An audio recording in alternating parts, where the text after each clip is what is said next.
I'm Dawn, 50 years old. I live peacefully with my husband.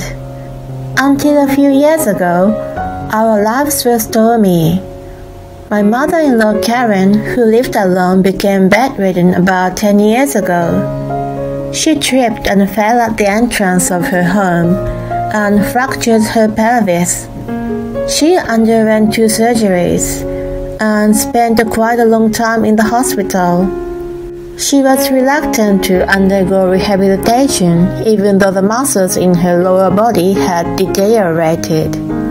The nurses and physiotherapists who were exasperated with her began to contact me every day. Even though my husband Jeremy and I tried to persuade her, she didn't get out of bed. You will understand if you are in my situation. Do you know how hard it is not to be able to move your body the way you want to? Karen was pessimistic about her inability and often took it out on those around her. It was not unusual to hear her yelling from her hospital room. I knew that nothing I could say would help. I asked Jeremy to speak to her patiently, but he quickly gave up on her stubbornness. If she doesn't want to do it, then don't do it. Karen and he were equally stubborn, so it was hard to get them to come to terms. Even though the doctor told her that she would become almost bedridden if she didn't move, she showed no sign of concern, as if she had given up. She even said that if that happened, she wanted to move in with us. Jeremy and she were actually not blood related. She was the second wife of his late father, and after he passed away, she lived with Jeremy. She was after her late husband's fortune when she married. However, things didn't go as well with him as she hoped for. I heard that she still held a grudge over the failed succession of inheritance. I married into such a family and lived separately from her. I wanted to avoid living with such a nervous and selfish mother-in-law, even if she needed nursing care. I patiently tried to convince her to go to rehabilitation, but nothing changed. When I made a final proposal to transfer her to a hospital with a rehabilitation ward, she finally agreed. It was an hour-and-a-half drive from our house. I thought that she would complain when I told her that I couldn't come to visit her as often as before, but surprisingly, she accepted easily. Her muscular strength had deteriorated considerably during the time she had complained. I felt weary when I was told by the physiotherapist that she needed to work patiently. After 3 months in the hospital, she was discharged. Even though she got out, she was not able to move as freely as used to. I talked with Jeremy about admitting her into an assisted living facility since it had been impossible for her to live alone. She adamantly refused and demanded to live with us. I don't want to go to a facility. Are you trying to abandon me? She told all her friends and relatives that we were trying to get rid of her. We were made to look like the bad guys. I feel sorry for her. You're the eldest son, so you should take good care of her. Jeremy received numerous calls from his uncles and aunts. In the end, he was forced to agree with Karen. It was such a calculated ploy by the mother, who knew so well that her son cared about his reputation. He tried to prepare the house as best as he could to keep her quiet from complaining all the time. He installed a ramp at the entrance, bought a high-performance nursing bed, and so on. He was confident that she wasn't going to say anything. Contrary to his thought, she had something outrageous in her mind. You're my daughter-in-law, so you're responsible for taking care of me. She demanded that I look after her 24/7. I had a job and was not in a position to obey her. If I wanted her to live without any inconvenience, I needed a professional helper. Besides, Jeremy's income was not enough to support all of us. I couldn't quit my job to maintain our lifestyle. Jeremy disclosed the situation to her, but she was adamant. I don't want to be cared for by a stranger. Why can't I ask her to fulfill her duty as a daughter-in-law? If we didn't listen to her, she threatened us by saying she was going to tell all the relatives that we were heartless people. As soon as he heard the word relatives, he shut up. Thus, I had to work, raise a child, and take care of her. To do so, I resigned from the company where I had worked for a long time, and instead, I took a part-time job at a nearby diner. My income dropped dramatically, and the time I spent with Karen increased. Hey, how long are you going to make me wait? Bring me my food now. When I was at home, she was very noisy. If I was even a little late in preparing the meal, she yelled at me so loudly that it echoed throughout the house. She was also very particular about how I served the food. Tea had to be scorching hot. There had to be a variety of food, including Italian, Mexican, and Asian dishes. A side of vegetables at every meal was a must. Meat and fish had to be domestic products. It was very annoying for me as she was only crippled and had a normal appetite. Perhaps because she had nothing else to look forward to, there was no compromise at all when it came to food. If the food was even slightly cold, she asked me to reheat it. If she didn't like the menu, she ordered me to cook something else. It was a lot of work just to prepare a meal on top of helping her with personal care. She could not bathe by herself, so I had to help her. She refused to wear a diaper, and every time she needed to go to the bathroom, no matter how busy I was summoned to take her to the bathroom. The room had to be aired several times a day and had to be cleaned every day. Bed sheets and pillowcases were also changed daily. It was an absolute no-no to throw her good clothes and bedding into a dryer. She dared to claim that she couldn't sleep on a sheet that was not exposed to the sun every day. When it rained non-stop and the laundry didn't dry, she whined endlessly. How was I supposed to control the weather? I almost went off at her so many times. The biggest hassle was taking her to rehab once a week. The storm of complaints ravaged from the day before. She got even crankier and refused to go when I didn't pay her enough attention. Plenty of complaints kept coming out of her mouth before, during, and after rehab. I was on the verge of a mental breakdown listening to her negativity all the time. I felt as if I was trapped in a cage.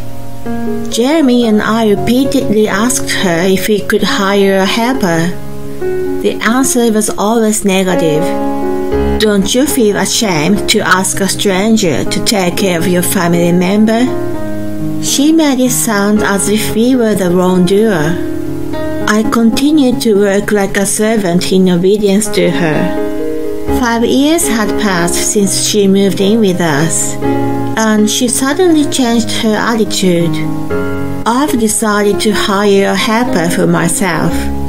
Just make sure you pay for it. Jeremy and I wondered what had gotten into her head for changing 180 degrees. Regardless, I was overjoyed to be freed from the burden at last. I suddenly felt motivated to make arrangements for her.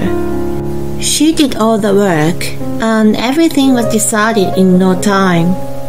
She arranged to have the expenses deducted monthly from her account, and I transferred the necessary amount there every month. It cost money, but she had long-term care insurance that covered half. If I worked full-time like before, I could manage to pay the bills. The helper came on weekdays, so we had never met her. My burden was considerably reduced both physically and mentally, and I felt more relaxed. Working outside also relieved my stress. The helper also took her to rehab, which was the hardest part of my life. She was like a lifesaver to me. I only had to transfer money to Karen's account every month, and that was it. 10 years had passed since she became bedridden, and a question arose in my mind. After a few years of hiring a helper, I had never once seen her. I didn't even know which agency she came from.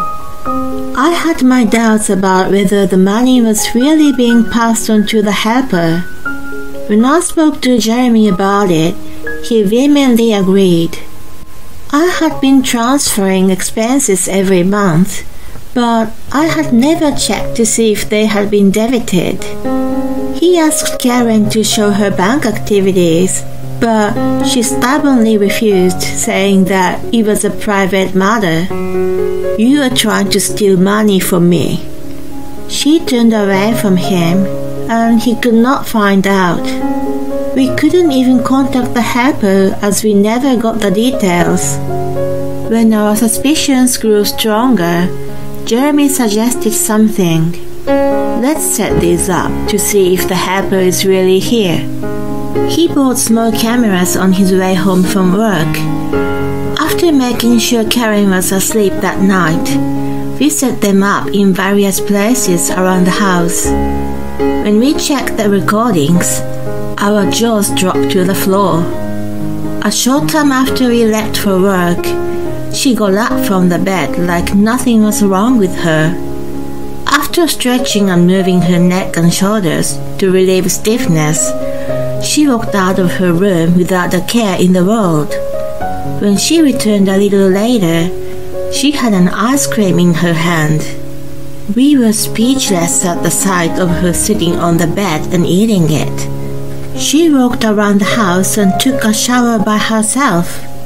After that, she changed her clothes and put on makeup, and then there was a sound of the front door opening. She must have gone out. When she returned 30 minutes later, she was carrying a bag in both hands. Inside were a large number of snacks. We were amused to see her hide them in the back of the closet so that we didn't find them. It seems that when we were not around during the day, she acted like a normal person, and when we came home, she instantly went into acting like a cripple. What the hell is going on? What is this? We murmured at the same time. Karen had completely healed. She had not been taking her rehabilitation seriously. I wondered how she managed to get better. Seeing her as a normal, healthy person, the anger I had been holding back until now welled up inside me. I couldn't remain silent for sure. I had to question her. Jeremy felt the same way. One evening, we came home on time and carried out the plan together. Karen watched the news every day on TV we bought for her. The news began to play loudly from her room as usual. We took advantage of that moment and operated the TV with a multifunctional remote control. She was surprised at the sudden change of the screen. The real show was about to begin. She was speechless at the image of herself walking leisurely through the house. The plan was to get her to talk by showing her all images captured by the cameras. She tried to turn off the TV with her remote control, but I quickly turned it back on with mine. We kept switching on and off for a while until she finally became impatient and glared at me. "You, give me that right now. Why don't you just come and get it yourself? You can walk, right?" I turned on the TV again and showed her the image. They were high-performance cameras that also recorded the sound of her cheerful humming perfectly. All of her daily activities were recorded on those. She stubbornly continued to turn it off, but when Jeremy snatched the remote from her hand, she was finally unable to resist. "If you don't want to watch it so badly, why don't you just walk over to the TV yourself and turn it off at the base?" His glare was harsh. She turned pale and tried to read our faces, and then she slowly stood up. She walked with a limp, but it was too deliberate after all that. As I stared at her coldly, she turned off the main power of the TV. The room became quiet. She seemed to be racking her brain trying to come up with some excuse. When she couldn't think of anything, she slowly sat down on the bed and began frantically apologizing. "I'm sorry. I am so sorry." It was the first time I had ever heard her apologize. After that, she mumbled some kind of excuse. When Jeremy demanded that she explain clearly at once, she nervously began to tell us how she got better. When she started rehabilitation, her legs were already strong enough to walk. She recovered incredibly well after a few sessions and was able to walk normally within a week. Once she recovered, she needed to go back to living alone. If she pretended to be crippled, she was able to live with us. She thought it would have been an easier life for her and decided to keep acting the part. She refused rehabilitation so that she could imprint herself as a quirky person and reduced the number of trips to the hospital after she was discharged. I let out a deep sigh at how shallow and selfish she was. She told us that she just wanted to live an easy life. In the beginning, she enjoyed feeling superior by using me as a servant. When she began to feel annoyed with my earnest attempts to care for her, she lied about hiring a helper. She took money from us for her entertainment. Most of it was spent on social games such as lab simulations and music games. The amount I was transferring to her was not enough, and she was even taking it out from her pension. She told the doctor that she was able to walk again thanks to the training, and stopped rehabilitation a few days after she told us she wanted to hire a helper. We took care of all her living expenses, so she had no worries about spending her own money. She spent 10 years of her life using me as her servant without a care in the world. We could never forgive her. "Get out of here as soon as possible." I nodded in agreement. "You can walk and even take a shower by yourself. You can even go shopping alone. You don't need nursing care at all. You don't need to live with us." Karen looked up and instantly burst into tears. "Please let me stay here." Her house had already been torn down and the land sold. She couldn't live alone anymore. She went on and on with selfish excuses. Her shallow scheme of living a financially and physically easy life was so obvious, and yet she kept pleading to rely on us. Our determination was unshakable. "Move out in a week." Jeremy left the room with that. I was about to follow him when she hastily grabbed my arm. "Please, you're on my side, aren't you? It's true that we haven't gotten along well, but isn't it a normal thing between in-laws? We can get along with each other from now on. I'll help you with anything at home. She didn't realize that the reason we didn't get along and I had a hard time were all because of her. I shook off her hand and said quietly, "Like you said before, you don't want to be taken care of by a stranger. I am your daughter-in-law, but you're like a stranger to me. Can you please stop referring me like I'm family only when it suits you?" She slowly crumbled down to the floor. I walked away without looking back. After that, she didn't make any effort to move out. Jeremy got impatient and started packing for her.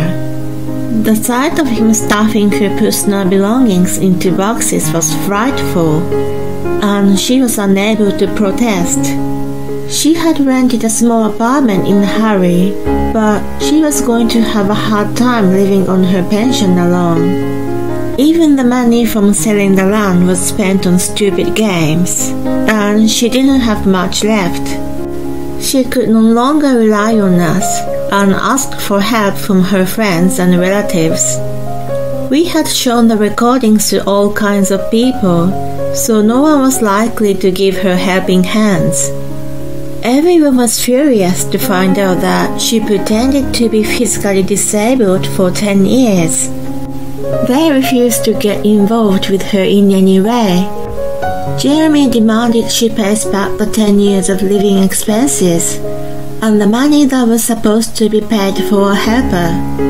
She cried and tried to default, saying she didn't have that kind of money, but when we threatened to take her to court, she shut up. She's now cleaning offices in the morning and working at a factory during the day to make ends meet.